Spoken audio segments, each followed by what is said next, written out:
Las carnes de cerdo, pollo, vacuno y pavo están más baratas en Carnes Buena Mesa. Además tenemos cecina, productos lácteos y longaniza de Chillán. Un gran surtido en abarrotes con la cordialidad en la atención. Quiero que cierres los ojos, deseo que busques muy dentro de ti, tal vez se queden recuerdos en mí.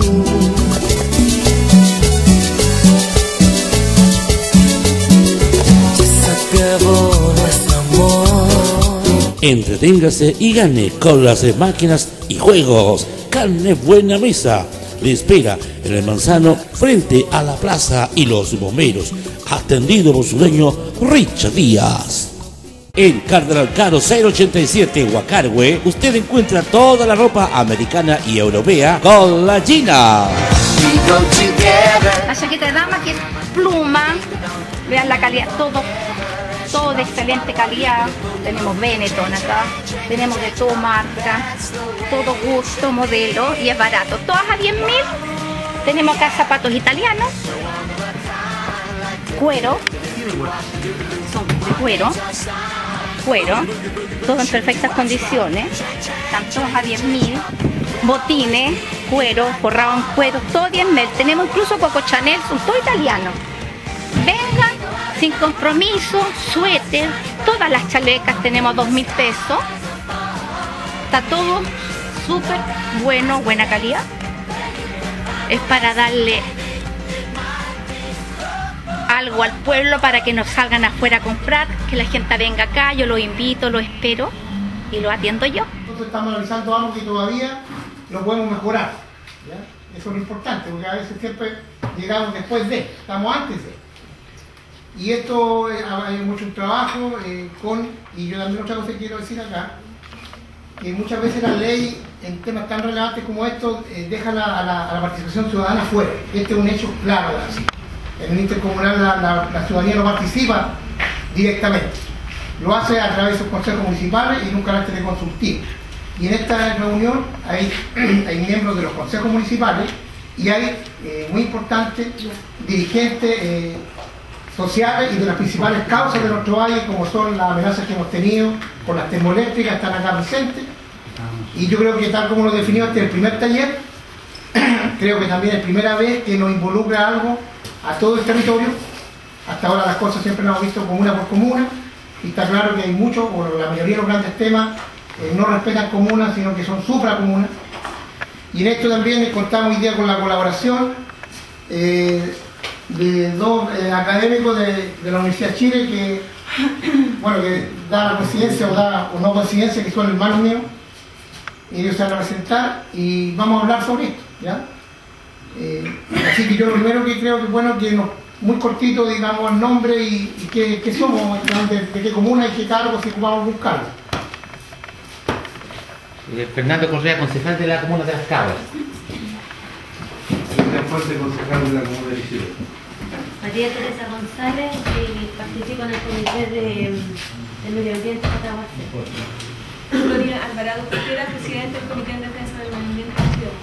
María Salazar, pertenezco al comité de defensa del medio ambiente de Chile. Sergio Martínez, comité de medio ambiente. Gloria Silva, pertenezco a la comuna de Pichidegua y soy de movimiento no la termoeléctrica del comité de defensa del medio ambiente de Pichidegua.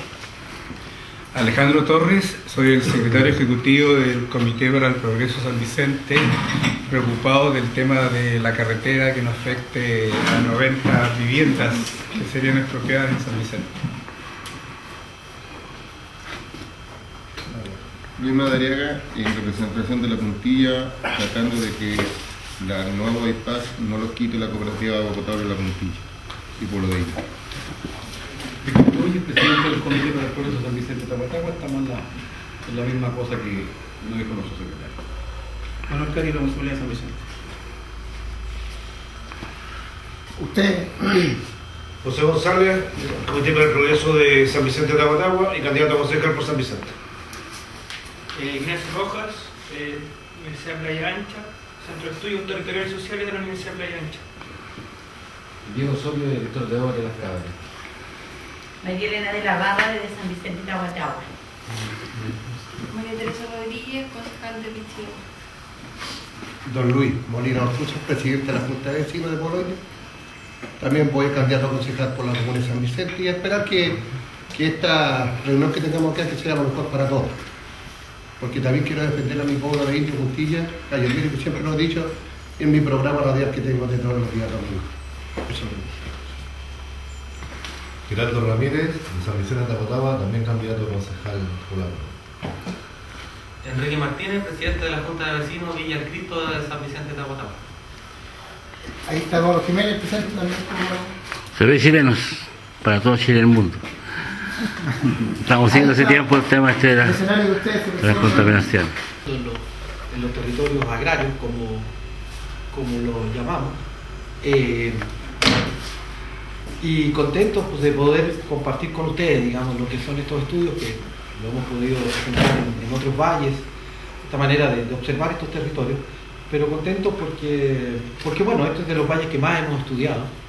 Las tesis de Alejandro y mía han sido sobre el valle y lo llevamos estudiando ya hace bueno, desde que tenemos uso de razón, en realidad lo vamos conociendo, como de ahí de San Vicente y de Toquigua, y eso es una escuela en definitiva para hablar de esto. Vamos a compartirle algunas reflexiones, no exactamente sobre el plan regulador, que no es nuestra especialidad, y además en verdad es un ámbito de discusión y competencia de conversación vuestra, sino compartirles lo que desde lo que nosotros venimos estudiando en la Universidad de Chile pudiera servirles para pensar esas conversaciones. Vamos a entregar un enfoque y unos datos de lo que ha ocurrido en esta comarca, ¿no? Si quieren, prefiero llamarla a veces, ¿no? Las comarcas, se decía antiguamente. El intercomunal en los últimos 50 años sobre todo, para entender en qué proceso estamos parados. Están parados o corriendo en realidad.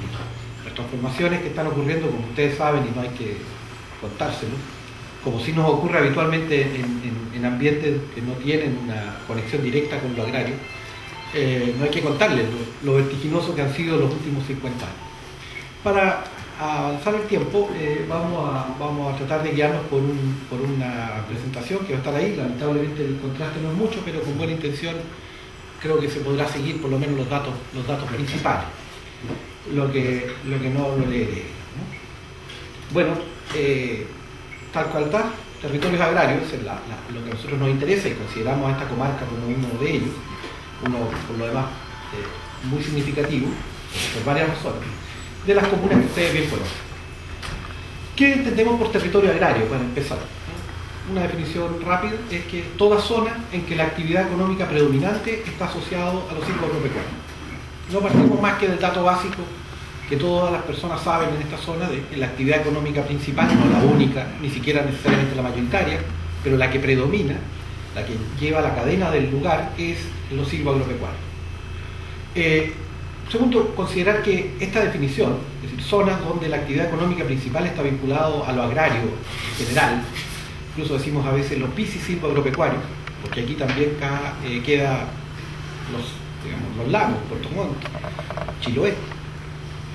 Este concepto de territorio en verdad corresponde a la gran mayoría de los territorios chilenos habitados, salvo las zonas metropolitanas, Santiago, Concepción, Valparaíso, en proceso La Serena, Coquimbo, que también está en una dirección metropolitana, ¿no? Algunas zonas extremas del norte, algunos enclaves mineros. En todos los demás, en realidad, cabe consignar patrones análogos al que vamos a ver acá en este valle, ¿no? Son zonas donde la actividad agraria es predominante. Digamos que en los territorios agrarios, según lo que hemos medido en estudios anteriores, viven actualmente entre 7 y 8 millones de personas, o sea, prácticamente la mitad de Chile vive en zonas que dependen de la agricultura. Digo, de los silvoagropecuarios, para entender lo forestal, entender también la actividad ganadera y, como no, la pesca. Segundo, estos territorios agrarios son, en promedio, donde la población ha venido creciendo más rápido en los últimos 20 o 30 años en Chile. Ahí hay una suerte de equívoco, ¿no? Pues uno cree que lo que está creciendo es las metrópolis. Hace 30 años, 20 años que donde más crece la población es acá, en zonas como esta. Era un crecimiento inesperado en realidad. No estaba en los planes de nadie que estas zonas tuvieran el repoblamiento que han tenido y que vino a complicar todos los conceptos y pronósticos con que se manejaba lo que antiguamente se llamaba el campo y se refería sin más a los fundos. Puede decirse también que los territorios agrarios son las zonas que han vivido procesos de cambio más notables y hasta dramáticos en los últimos 50 años. Recuerden ustedes nomás que hacia los años 60 todavía estaban los fundos y se vivía como en los fundos. Y los 60 años no es tanto para los que tenemos alguna edad.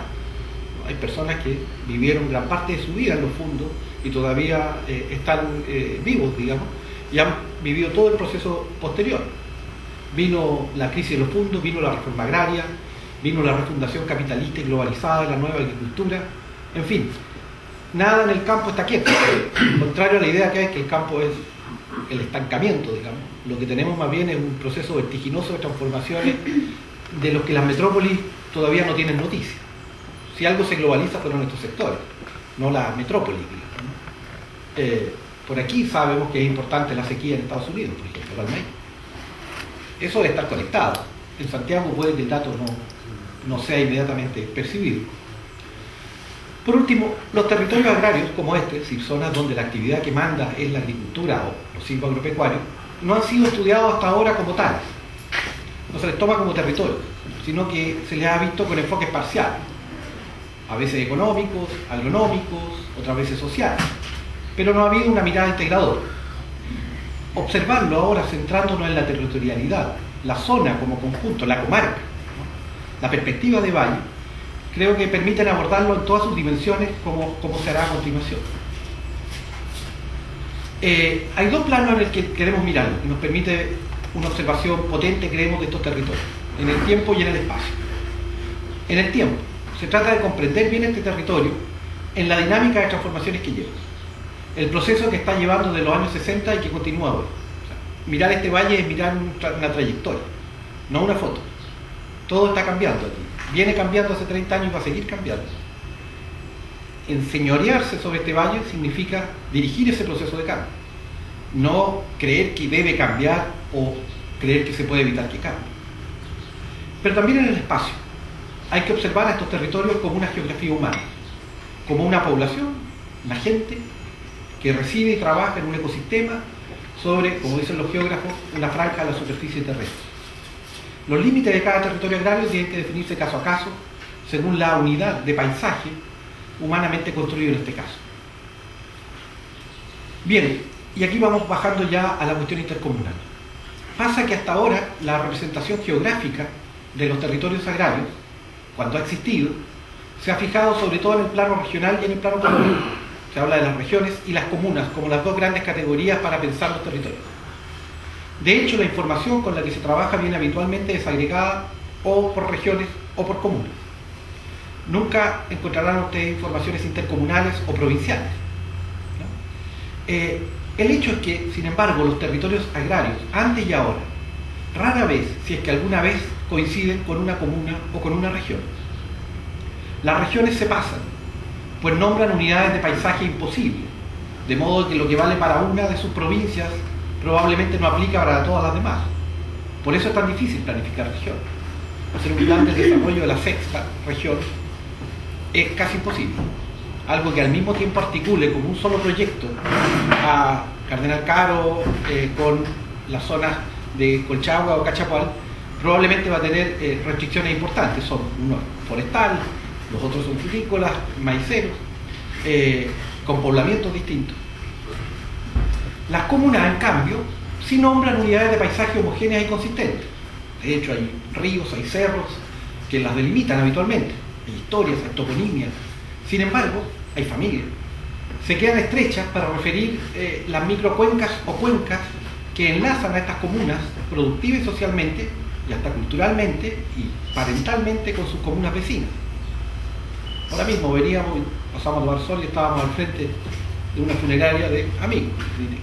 Se conocen, los vínculos van por todos lados, desde los flujos de ida y vuelta, por residencia y trabajo, hasta los complejos problemas ambientales de la nueva agricultura, han repercutido en una ratificación de estas formas territorial intercomunal, es lo que se decía antes, ¿no? Cuando viene una termoeléctrica no es a una comuna la que afecta, ¿no? ni a la región. Es una comarca específica que además es más o menos la misma, según un día el ataque venga aquí o vaya por otra parte. Vamos a dar una imagen para ejemplificar lo dicho, que me ha pasado mucho con los estudiantes cuando venimos a estos territorios. Hemos venido aquí al Armagüe, hemos venido a Rapel, Chapual, a San Vicente.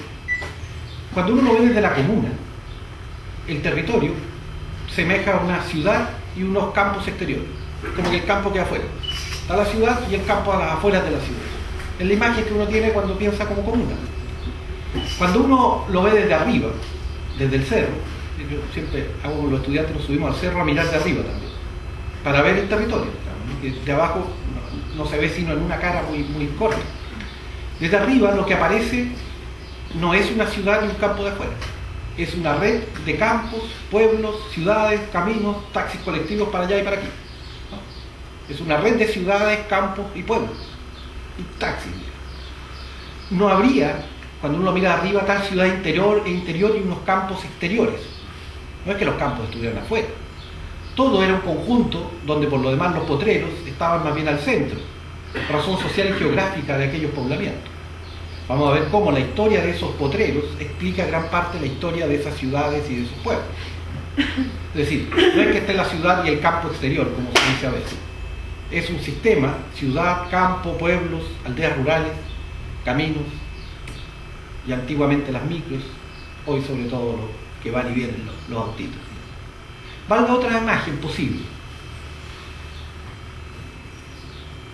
Unos colegas estaban estudiando a propósito de esta proposición, de que había que estudiar intercomunales, empezaron a ver cuáles eran los intercomunales midiendo los flujos de ida y venida de trabajadores en el día.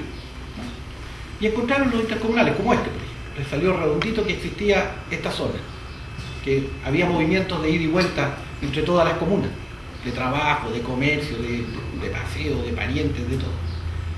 En realidad lo que descubren es lo mismo que uno puede descubrir yendo a cualquiera de las ciudades cabeceras de esta y observando los paraderos, los taxis colectivos. Eso mapean, ¿no? Ellos indican la presencia de una conexión cotidiana de ida y vuelta que mapea con exactitud de transportistas los recorridos que forman un lugar. Ahí queda clarito cuál es el territorio real, ¿no? El viaje diario entre los distintos lugares. Lo que nosotros proponemos es una comprensión de la relación entre nuevas agriculturas, territorio y sociedad, aceptándola en su propia geografía e historia. De hecho, la primera aplicación en forma de este modelo lo hicimos en el intercomunal vecino, aquí en Doñihue, Coltauco, Coinco y Olivar. Y en la base que están los estudios tanto de Alejandro como yo mismo, venimos haciendo en el valle del Coachapual. Y como decía, venimos mirando desde chico en toda la historia de cómo un fundo va dando lugar a otro tipo de agricultura. Vamos a presentar ahora unas tendencias centrales, disculpen la gráfica, donde vamos a mostrar qué ha pasado con la población, qué ha pasado con los cultivos, qué ha pasado con la tenencia de la tierra, qué ha pasado con lo pecuario, qué ha pasado también con el empleo y qué ha pasado con los ingresos, o está pasando con los ingresos en el valle, para ver cómo forman precisamente una unidad y que hay que pensarlo como tal.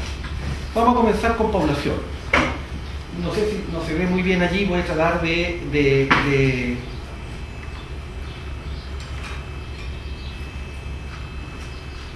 logran ver prácticamente nada, ¿no? Esto es 1875. 1875. Hermano, ¿qué es una mujer? ¿Qué dice? No, digo que estamos muy lejos. Podemos acercar, pienso que nos acercamos. Estamos lejos.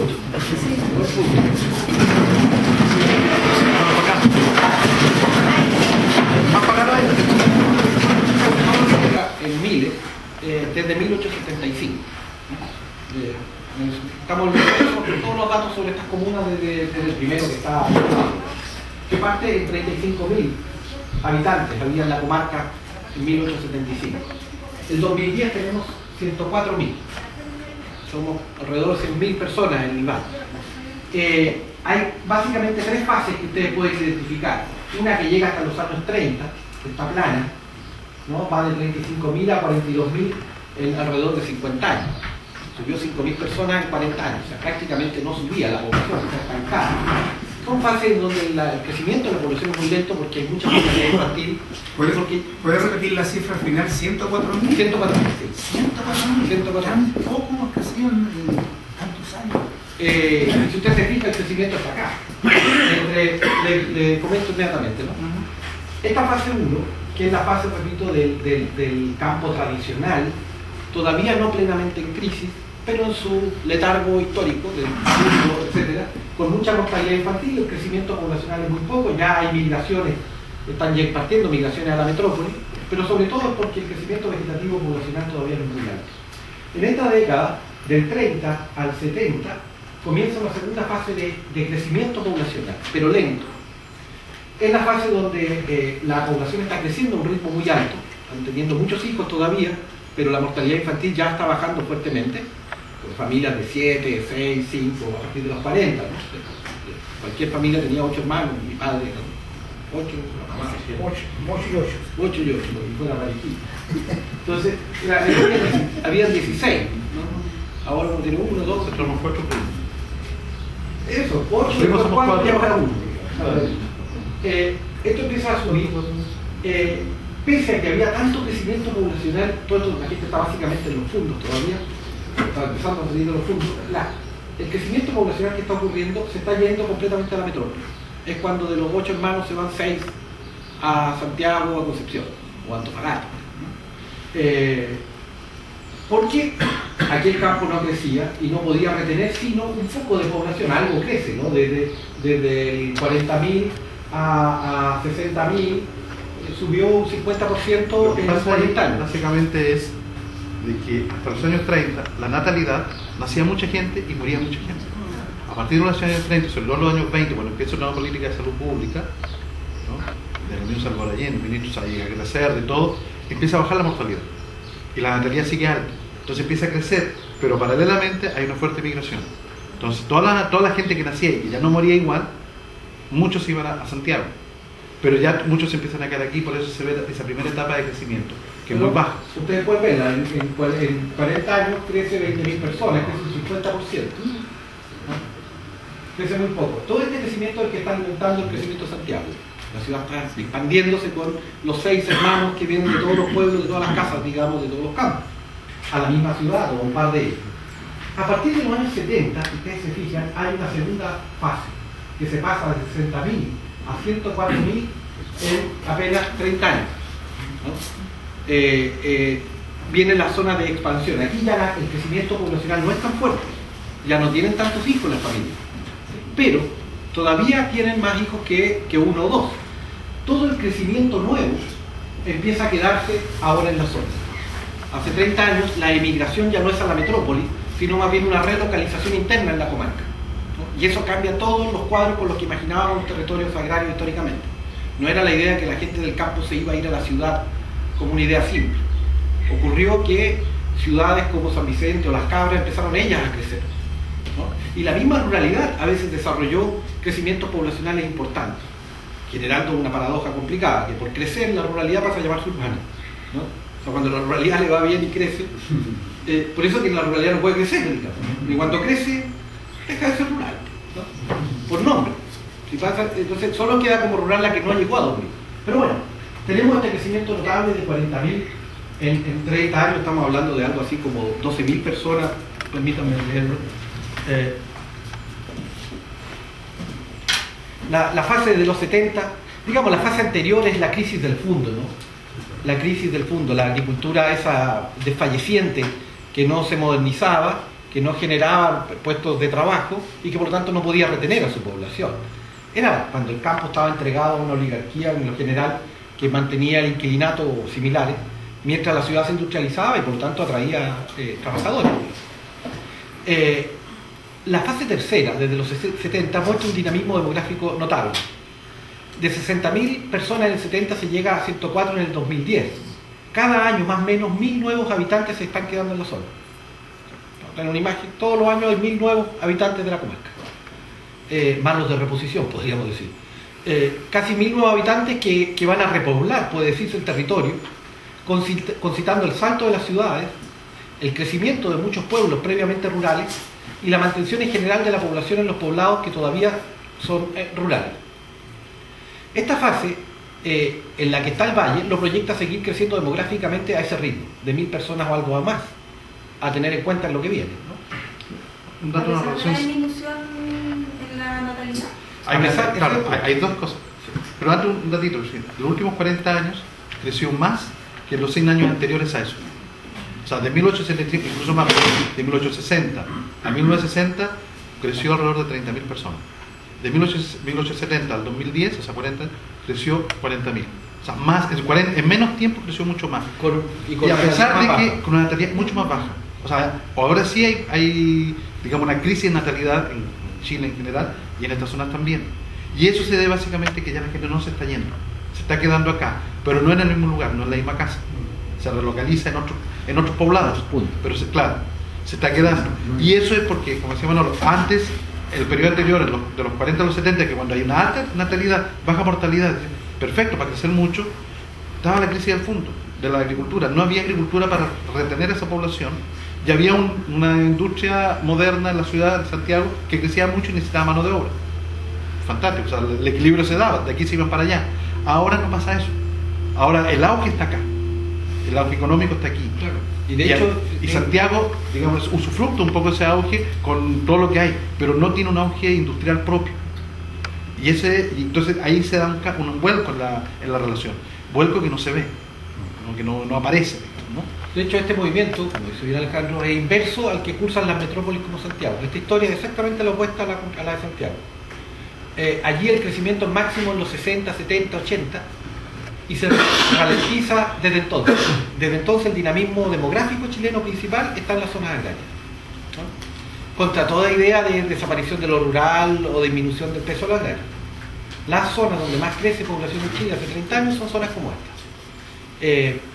De hecho, mañana presentamos con Alejandro en la Universidad de Chile ese texto que se llama así, ¿no? La nueva provincia, el repoblamiento de los territorios agrarios, para mostrar, nos pidieron un estudio que contáramos cómo estaba desapareciendo lo rural, y en realidad lo que había que contar era esto.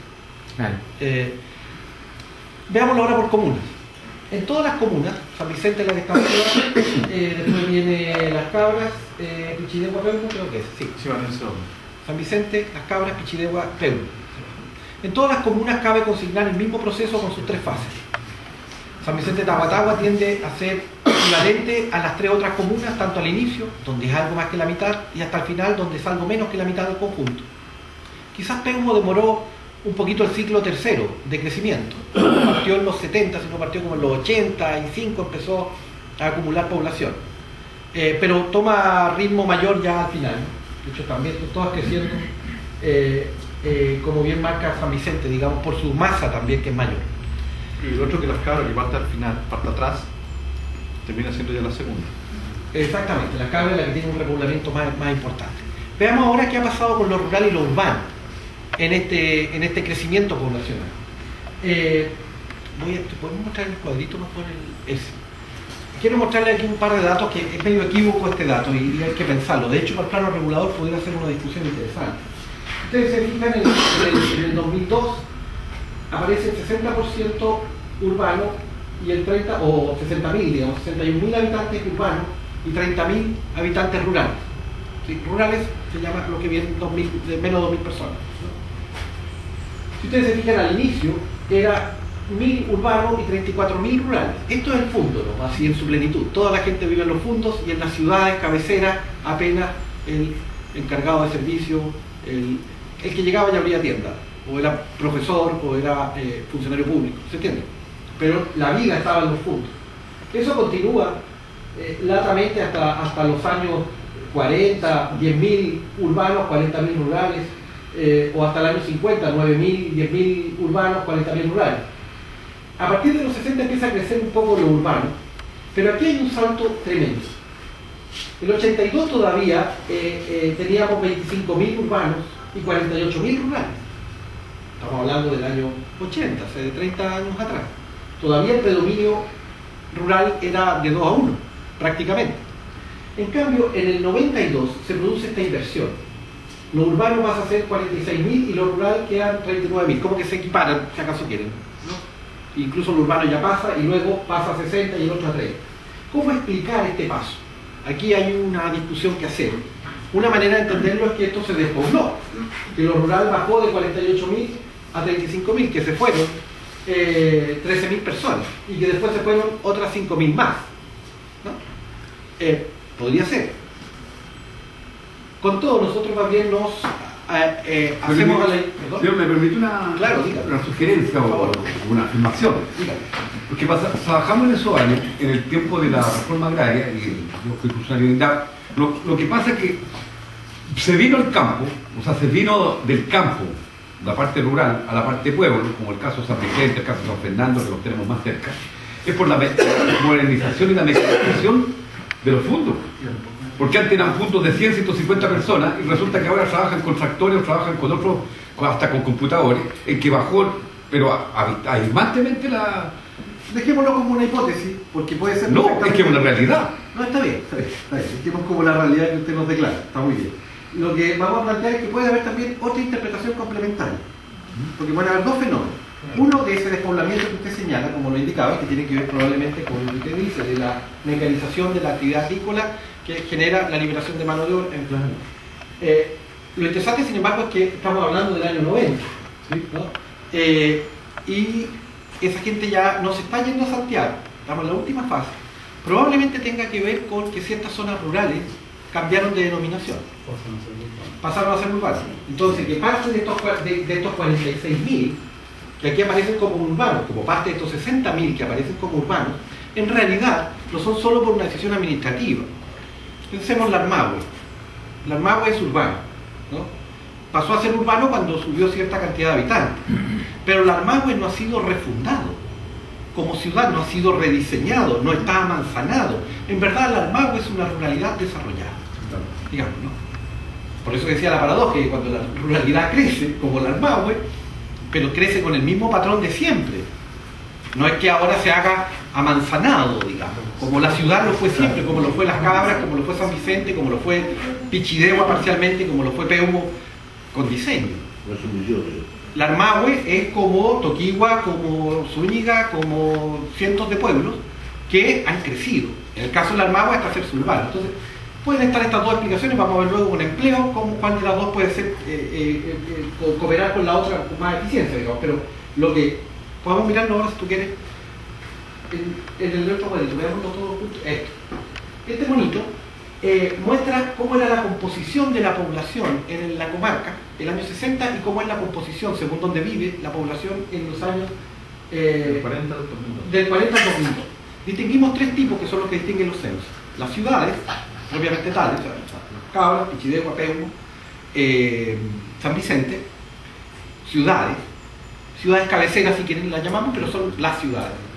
Después se distingue un concepto que llaman pueblos, que son zonas que no son estas ciudades cabeceras, que no son ciudades, que llaman pueblos, para nombrar a poblados de más de 2.000 habitantes. Más de 1.000 habitantes, que no alcanzan a ser ciudades, no son ninguna de estas cuatro, pero tienen más de la Armahue, ¿no? Probablemente aquí en Pichidegua podrá haber, o sea, aquí en Las Cabras podrá haber algunos, o más de 1.000. o San José Patagua eventualmente, o por ahí, ¿no? Allá en Pichidegua.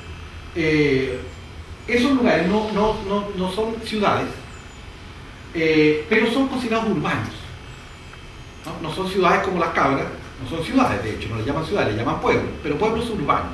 Y dejan el nombre rural a el poblamiento clásico de la casa-campo, ¿no? Los pueblitos hasta menos de 1.000 habitantes, porque está en general bien medido. El punto es que, si ustedes miran la composición, ¿qué es el 97? ¿No?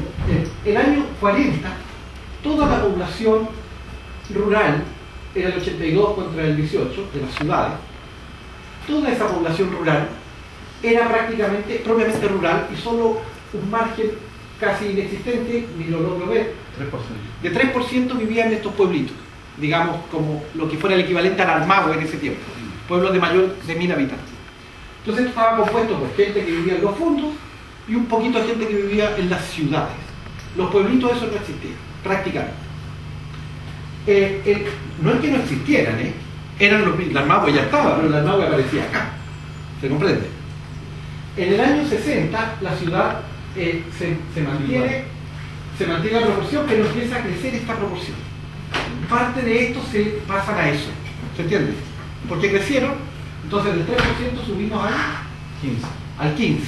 O sea, hubo un 12% de esta gente de acá que era rural, que pasó a ser, aquí aparece el armado, ¿se entiende? Y el armado siguió siendo, no es ciudad, pero tampoco es pueblo, no, tampoco es localidad rural típica, sino un pueblo, como se llama ahora. Nosotros proponemos verlo en conjunto, porque sigue siendo lo que ha sido siempre, solo que creció. Y vale la pregunta, ¿por qué lo rural no puede crecer? ¿Se entiende? Y después se dice que lo rural no crece. Es como un asunto esquizofrénico, en realidad, cuando puros juegos conceptuales, digamos. Si ustedes se fijan en el 82, la ciudad ya está en el 24, lo rural está en el 76, ¿sí? Sí. Y los pueblos están en el 17, ahí está estabilizado. Y ahora, en el 2002, que es cuando se produce este salto, donde veíamos que pasábamos de un predominio rural sobre el urbano, un predominio urbano sobre lo rural, lo que ha ocurrido en realidad es que las ciudades crecieron, pero todavía solo hasta el 42%. Y el restante 58, casi el 60%, o sea, de 16, viven en zonas rurales. Aún ahora, ¿no? Bueno, estamos hablando de 2002. Pero de ellas, de los que viven en zonas rurales, el 42%. Casi la mitad, ya, o el 42%, 4 de 10 de estos rurales viven en pueblos. ¿Qué pasó? Pasó que parte de esto se transformaron en esto por crecimiento. Entonces hay un error ahí con el dato de que tenemos 60 urbanos y 30 rurales. Tenemos en realidad una suerte de 40 urbanos, 45 urbanos, ciudades, y el otro 60 son rurales, de las cuales la mitad vive en pueblos, como la Armada, y el otro vive en pueblos más chicos. Dígame. Una consulta, pero ese dato proyectado ahora al 2012, de acuerdo a esa misma proyección, debería significar que aproximadamente en esta etapa estamos 50 y 50 ciudad rural, ¿ya? Y el aumento del millorrio rural ha aumentado como 50%, digamos, con respecto a lo rural, más o menos proyectado, digamos, de acuerdo al alza. De acuerdo a la tendencia. Habríamos llegado a estaríamos en una suerte de equilibrio. Suerte de equilibrio rural-ciudad. Rural, y dentro de lo rural, pueblo típico, chico, hasta 1000 habitantes, y pueblos que crecieron. Exactamente. Y es quizás una imagen bastante más cercana de lo que uno conoce en la comarca, que esta idea que es una zona puramente urbana, pero con el dato de 65-35 queda esa imagen, digamos, Alejandro. No, ahora, pero puede, en la parte urbana, digamos, las ciudades, más o menos se mantiene entre el 45 y 50%, de acuerdo a la proyección que se haga, por ahí va. La parte rural, sí puede haber una explosión de estos pueblos, porque hay muchos pueblitos que tienen 800, 900 habitantes, que estaban en el 2002 con 800, 900. Habían muchos. Esos pueblitos en los años 40 tenían 500, 400 habitantes, o sea, no cambiaban de categoría. Ahora están al límite de cambiar. Lo que pasa entre el 60 y el 82 es que te cambia un pueblo por otro. La Armagua, por ejemplo, tenía 1200 y cae a 950, entonces cambia, pero aparece Pencabo que lo sustituye. Entonces van ahí jugando en el límite. ¿Y cómo es jugándose en la franja? Ahora ya esos que ya pasaron, ya se estabilizaron. Y ese es el cambio. Porque antes subía un pueblito que a una década y a la década siguiente los perdía. Y a la década siguiente volvía a recuperar. Ahora no, ahora ya hay una... Nadie vuelve atrás. Claro, nadie vuelve atrás. Hay una carrera persistente y cada uno va avanzando. Entonces hay muchos pueblos, muchas localidades, que tienen entre 800 y 1000 habitantes, el 2002, y que probablemente algunos de ellos sí van a pasar para arriba, a 1200, 1100, y van a cambiar de categoría, van a aparecer, urbanos. No, simplemente es el mismo pueblo, Zúñiga, por ejemplo, sigue siendo el mismo Zúñiga, pero crean una nueva población ahí y va a llegar más gente. Y eso va a cambiar. Perdón, ¿cómo queda esa definición? ¿Cómo a Zúñiga le asignan un nombre? Guatagua Cerro. Está en el censo, en los censos está lo define. En el censo define esta localidad. Cada localidad. Y de eso está predefinido. Y eso no cambia. Esa práctica no cambia. No, el de... ¿Es censo? Bueno, este es el anterior, que tú mostraste de la celulosa. Está graficado lo que estamos diciendo, ¿no? Estos son los rurales y estos son los pueblitos. Estos son las urbes, las ciudades, ¿no? Las Cabras, Pegu, Pichidegua, San Vicente ciudad. lo rural parecía disminuir así, pero en realidad lo que está ocurriendo es exactamente que este crece. Entonces todo lo que está bajando acá está subiendo acá, ¿se entiende? Es el traspaso de población por nombre, ¿no? Lo que desaparece es esa ruralidad dispersa. No, también permanece con la mitad de la actual población rural que tiene su pueblo. En proporción. En proporción va disminuyendo, sí. Esa ruralidad dispersa es la que en proporción desaparece. Disminuye, dispersa es que la palabra... Dispersa en el sentido de que esas casitas que estaban sueltas, sí, siguen estando. pero casi ya no existen. O sea, tienden a agruparse o tienden a aparecer estos pueblos rurales. Sí, está muy bien, sí, probablemente usted tiene razón. Antes existían estas casas dispersas en los fundos, sí, claro. o dispersas a través del...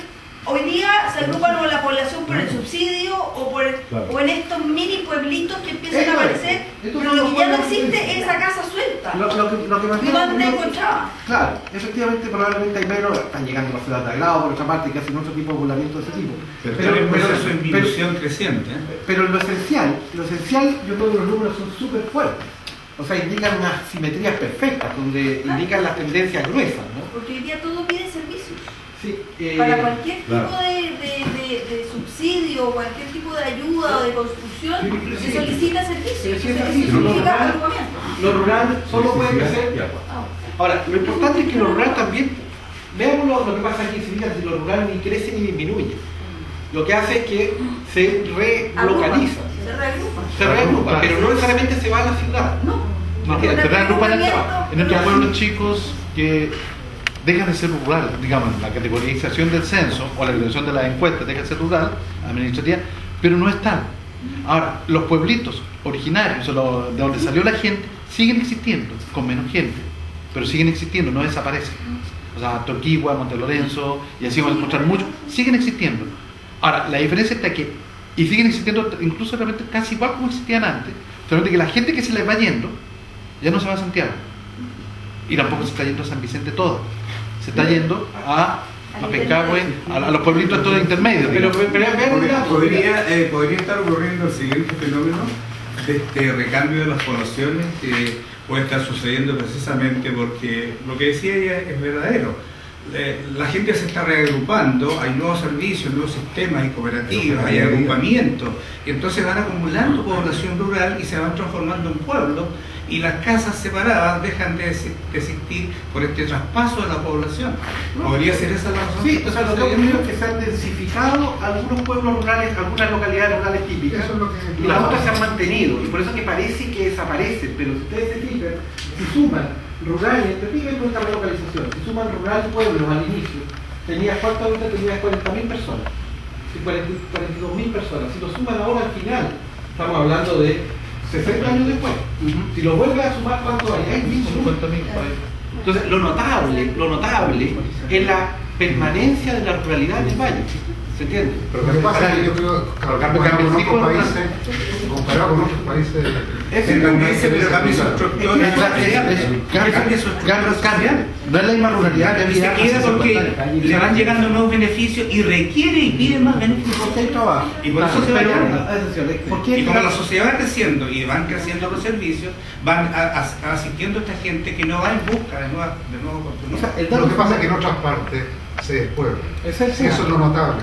Eso es lo que están tratando de decir. Cierto. O sea, la diferencia de la realidad chilena y de este valle en particular, porque este valle es en ese sentido modélico. No es que haya muchos valles, el que lleva esta tendencia al límite. De hecho, todo este enfoque nosotros lo produjimos para mirar este valle, porque los conceptos que usábamos no servían para mirar este valle. Por ejemplo, en Europa se habla de la nueva ruralidad, que son las parcelas de agrado, para entender. ¿Qué pasó con las parcelas de agrado? Se despoblaron las zonas rurales, en serio, esas casas, como usted dice, que estaban solas, se despoblaron todas, se despoblaron los pueblitos, y llegó un nuevo habitante, que ya no es agrícola, no produce, sino que lo usa como, y por eso se llama nueva ruralidad, porque es ruralidad, viven también en casas así, pero ya no productivamente agraria, y en sentido nuevo. Acá no, acá la antigua y la nueva ruralidad siguen pegadas al potrero, no solo, no de manera simple, no creer que es la misma ruralidad del año 30, ¿no? Si también se moderniza. Por eso que se sorprenden a veces de mostrar a alguien del campo con celular, que es verdaderamente insultante. Estos mismos, miren. Estos mismos. Entonces, en realidad eso es... Tiene policlínico, y esto es tiene luz, tiene agua, tiene pavimento, entonces se queda ahí el caballero. Ahora, pero en otras partes no es así. En Europa tenían todo eso y no se quedaron. Y él trabaja, pero yo estamos hablando de aquí de Chile, de que porque esa es la diferencia, Chile. Claro. Pero hay otra diferencia, por ejemplo, en México la población rural sigue persistiendo, pero en condiciones de pobreza, vulnerabilidad, precariedad, atrasada. O en Paraguay la gente la mayoría de nuestros países latinoamericanos está sucediendo. Entonces, tomar razón de la dinámica que está ocurriendo aquí en su especificidad. Vamos a seguir. Bueno, en la población por ciudades, en general ustedes ven el crecimiento explosivo de San Vicente a partir de los años 70, pero también el Perú, las cabras, digamos las cabras, está puesto mal el Perú probablemente. Pichidegua y las cabras. Vamos a continuar para ver otras dimensiones no solo demográficas que nos puede... Bueno, aquí está por ejemplo el saldo migratorio, ¿no? Fíjense cómo era la cosa entre el 60 y el 82. 60 y 82, es decir, del mundo rural de esta zona se iban 16.000 personas todos los años, ¿no? Perdón, en el periodo. 16.000 personas en todo el periodo abandonaban lo rural. Y a los pueblos llegaban... No se iban. También se iban 4.000 personas más. De lo que llamaban en los 60 lo rural se iban 20.000 personas en ese tiempo. Y a las ciudades solo llegaban 1.000. O sea, de las 20.000, 19.000 se iban a la metrópoli. Todos los que se iban de los pueblos se iban a Santiago. No se iban a San Vicente, a Pichidegua, a las Cabras. Miren lo que pasa a partir del año 82-2002. En lo rural sigue yéndose todo el crecimiento, lo rural mantiene su número, como veíamos, ¿no? Por lo tanto se queda a uno. Porque las casas son las casas, no se pueden aumentar las casas por la media hectárea y porque se llama, si crece mucho dejan de ser rurales. Se van, ¿cuánto? 33.000. 33.000. Y si ustedes suman lo que llega a los pueblos y a las ciudades, es casi lo mismo. ¿Sí? Prácticamente el 80-90% de la gente que migra de los pueblos rurales en esta comarca en los últimos 20 años se va a San Vicente, Pedro Las Cabras, se queda acá. En el sentido no emigra, se relocaliza. Un poco análogo a lo que está pasando entre lo rural y los pueblitos, ¿no? También está pasando entre conjunto con las ciudades. Y llega a este equilibrio que usted señala. Un equilibrio de 50% urbano, ciudad, 50% rural, y ese 50% rural a su vez descompuesto en cuarto y cuarto de pueblos que son ruralidades desarrolladas y ruralidades que han mantenido su número, cosa que, como bien dice Alejandro, puede cambiar notoriamente en el próximo censo, porque hay muchos zonas rurales que están por pasar a pueblos, así que le va a ir tan bien a la ruralidad que va a desaparecer. Y el estudiante vuelve a la ciudad. ¿Cómo? Y el estudiante vuelve a su origen, cosa que antes no era. Ah, claro. Bueno, sigamos. Ahora vamos a ver el empleo. ¿Qué pasa con el empleo en esta comarca? Y cómo se ha ido modificando. Esto es la agricultura primaria, no sino agropecuaria. Es lo que se hace en el potrero. La agroindustria, entre las carnes y el packing y la fruta, la viña, otras manufacturas, construcción, transporte, comercio, servicios. Es evidente el basamiento agrario de esta zona. Es decir, el 82 era el 70-65% trabajaba en la agricultura primaria. Hoy día trabaja el 45%, ha bajado. Pero sin embargo el 45% por sí solo es más que todo lo demás, incluso sumándolos todos. O sea, sigue siendo la base del lugar, para entenderlo, la agricultura tal cual. Claro, la agricultura modernizada, ¿no? Pero agricultura clásica, es decir, en potrero, muchas veces por bienes no transables y otras por bienes transables. La agroindustria tiene un peso del 10%, que es otra importante, digamos, y ha tenido un crecimiento exponencial, si ustedes se quieren, parte muy debajo, sí, pero se ha multiplicado como por 5 o 6 veces en ese periodo.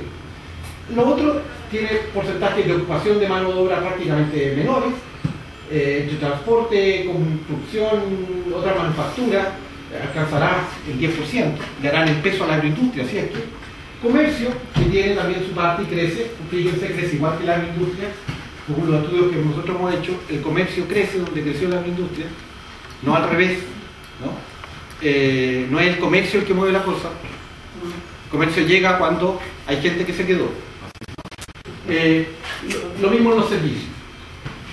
veamos ahora el dinamismo. ¿Qué es esa base como estructura? ¿No? La estructura es el 50% de actividad agraria clásica y un 10% de agricultura. Veamos el dinamismo ahora. ¿Cuáles han crecido más? Los silvagropecuarios prácticamente no crecen. Bueno, es el 50% de trabajadores, pero no crece en cantidad de empleo. En ese sentido, no es tan cierto que se haya desactivado la actividad primaria, ¿no? Con la mecanización, porque también se ha intensificado todos los trabajos en los mismos huertos, ¿no? La hortaliza, en fin.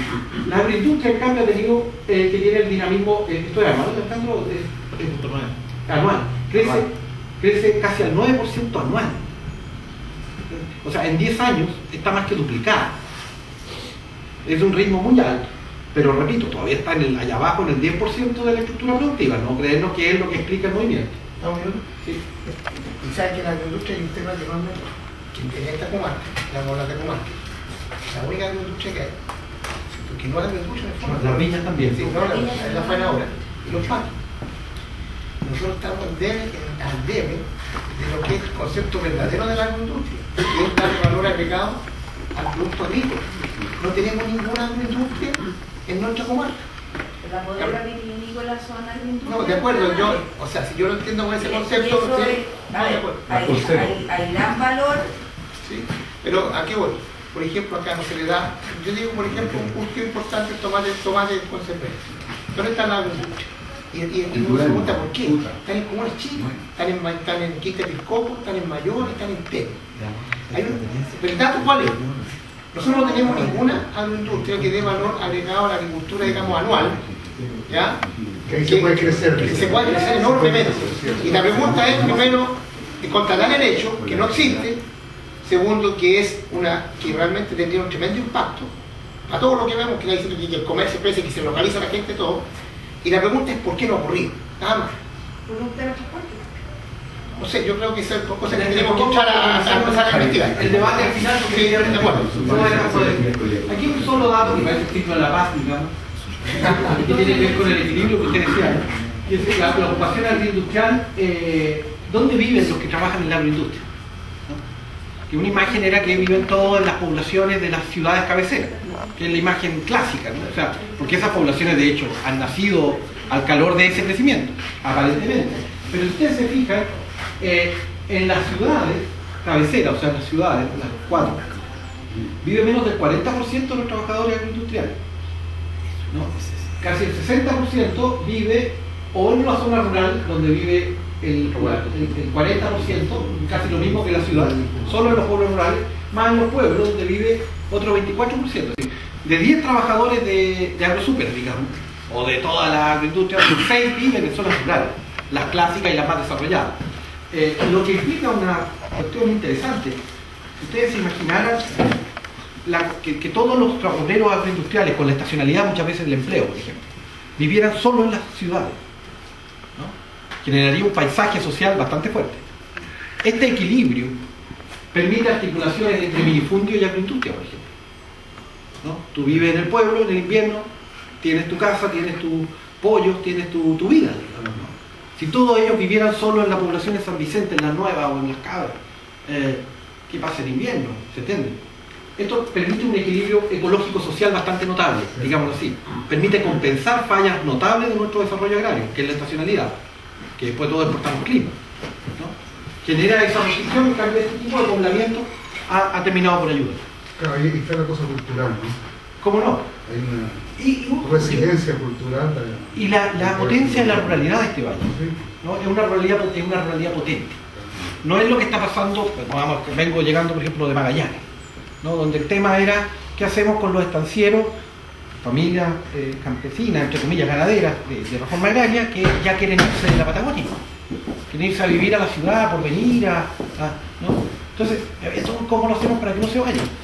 Y yo lo planteé de otra manera, dije, ¿pero por qué no debían irse? ¿Cuándo hubo gente que vivió con su familia ahí, al medio de Tierra del Fuego? No hacían eso. Ellos el invierno lo pasaban en otra parte, digamos, ¿no?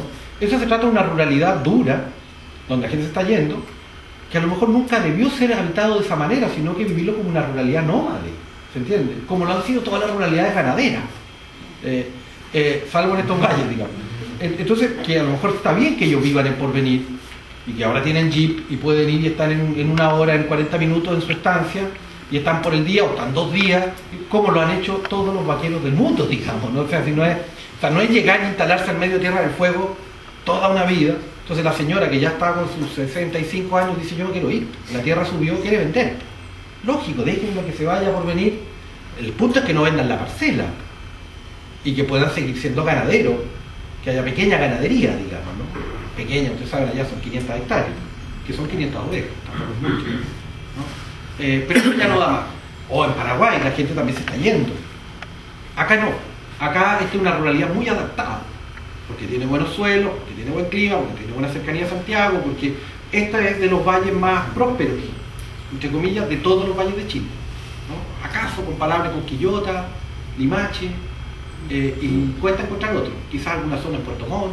¿Y Colchagua tiene también todo un desarrollo, por lo pronto tiene una capacidad de proyectar su identidad mucho más potente que esta. Colchagua es la provincia, no es solo como esto, que es una subcuenca, digamos, o un intercomunal, que el otro territorio que yo creo que hay que pensar mucho, no la provincia, la provincia, el Cachagual, digamos, como tal, ¿no?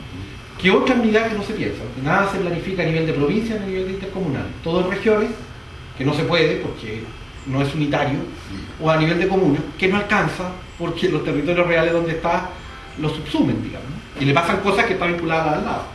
Bueno, pasa que los dos modos de articulación de los territorios agrarios, que son las provincias, porque existe Rancagua, el Valle de Rancagua, todos somos el Valle de Rancagua, y existe esta zona Tabatagua, o Cachapual Sur, o Cachapual Poniente, fíjense ni nombre bueno le tienen.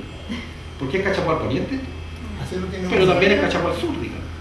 San Vicente está al oriente del Poniente. Entonces, ¿por qué este nombre nunca ha sido nombrado por sí mismo?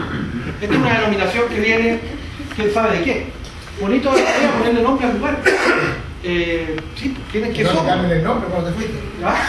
Que no te cambien el nombre cuando te fuiste. Yo hice por sobrenombre. No, yo digo nombre, no sobrenombre. No. Veamos los cultivos. Vamos a ver los cultivos y luego la propiedad, ¿no? ¿Qué pasa con los cultivos? Vamos a hacerlo rapidito para no... Esta es el maíz. Esto es la fruta y la viña. Esto es el forraje, ¿no? Forraje. Estas son las forrajeras. Estas son las hortalizas. Y lo último es... ¿Cuáles son las hortalizas? Industrial. Las verdes. Ese no se ve. Ese es el que no se ve. Esa que no se ve. Esa que ven que no se ve. Sí. ¿Pueden marcarlo con el dedo? Sí, falta uno. Ya. La de más abajo es la cultivo industrial. Cultivo industrial. ¿Y el otro? ¿Cuál? Este es maíz. Esto es la fruta y la viña. Son los que explican, si ustedes se dan cuenta, la cantidad de hectáreas. Sí. Estamos hablando ahí, la viña está en 20.000 hectáreas, el maíz está en 15.000, se tienen 35.000 hectáreas y estos otros no llegan a los 5.000. Es decir, el paisaje en lo fundamental es maicero frutero, ¿no? Y con un complemento interesante hortalicero por la intensidad de trabajo que implica capital, en fin, es otra agricultura. Es decir, en el sentido, una hectárea de hortaliza se compara con varias de maíz, digamos así, ¿no? ¿Qué es lo que puedo observar? Es bastante claro, ¿no? Como la viña, por lo menos siempre hubo un antecedente frutero acá, no es que la fruta haya llegado por los 75. Aquí, el año 64, ya habían alrededor de 7.000, 8.000 hectáreas de fruta. El año 64, es decir, antes de cualquier... Bueno, que es la palta de Peumo, es la naranja de Tuca, hay una tradición frutera, digamos, en esta zona, que no está presente en otras. Que se han hecho fruteras posteriormente, a lo mejor uno va ahora a la Estrella o a Rosario Solís para allá y se encuentra con olivares de 6.000 hectáreas, digamos. Hay uno en Chileo allá, ¿no? Vas cruzando la Estrella, 6.000, en fin, por ahí anda. Hay unos almendrales, camino a Litueche también, de 1.500 hectáreas, pero probablemente no tenían antecedentes frutícolas, o lo mismo pasa en Choapa, que ahora está lleno de cítricos, que no tenían esa tradición. Acá no, acá había Peumo y toda esta zona que tenía una tradición importante frutícola. Fíjense, era un tercio del maíz, ya el 64, por cada 3 hectáreas de maíz había una de fruta. No es poco. Esto no tiene que ver con una anticipación, tiene que ver con Sofruco, me imagino, con Chito Oro, con más cosas que la naranja de Tucumán y son los pastos de Peumo. Sí, ahora, lo que sí pasa es que había un gran monocultivo, digamos, un gran cultivo, que era cereal, maíz, etcétera, muy fuerte. Y después venían muy abajo varios otros, que eran cultivos, digamos, la fruta, el forraje. El forraje era más fuerte incluso que la fruta y la verdura. Claro, había 12.000 hectáreas de forrajera, en 64. Maíz con forrajera, que era la mezcla. Claro, entonces la distancia entre el primero y el segundo era muy alta. Y entre el segundo y el tercero eran comunes, digamos, pequeños. Y lo que pasa es ser ahora dos grandes rubros de cultivo. O de cultivo, digamos, uno de cultivo y otro de plantación, ¿no? de fruta y viña. Dos grandes. Y que están ya atravesándose. Y es evidente que la crecida de la fruta, la primera crecida de la fruta fue a costa de la forrajera. La segunda crecida de la fruta fue a costa del maíz. ¿Se entiende? Primero fueron las forrajeras que empezaron a bajar cuando la fruta empezó a subir, pero el maíz todavía tiene un pic por ahí por el año 98, que sube como a 22.000 hectáreas.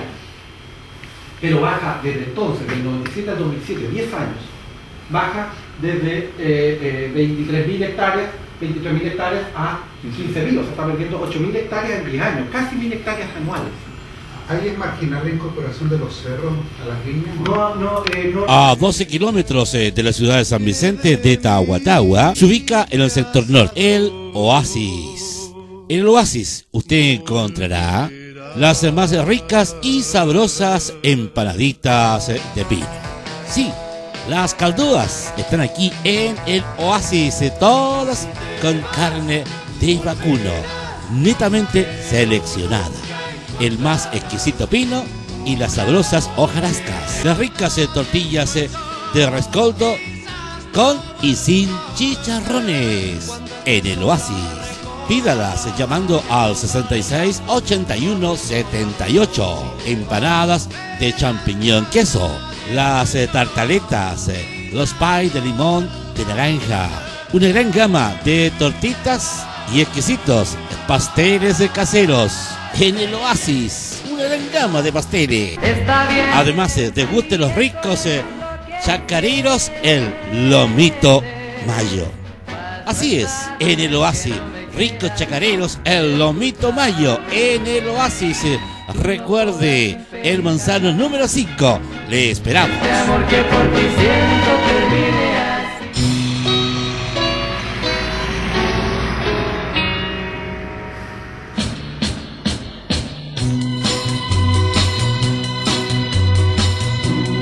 Sé muy bien que hay algo que te hace llorar, pero en la lluvia te podrás desahogar, porque tan solo ella tu llorar comprenderá, díselo, que te consolará, tu pena llevará muy pronto.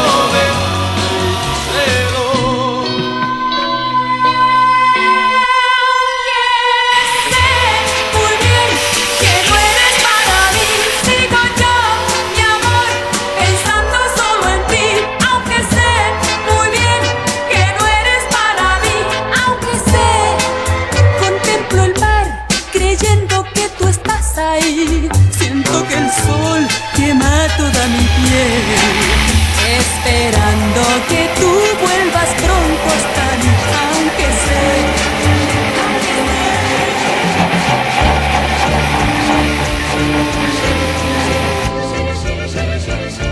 Yo recuerdo aquel día que nos fuimos a bañar.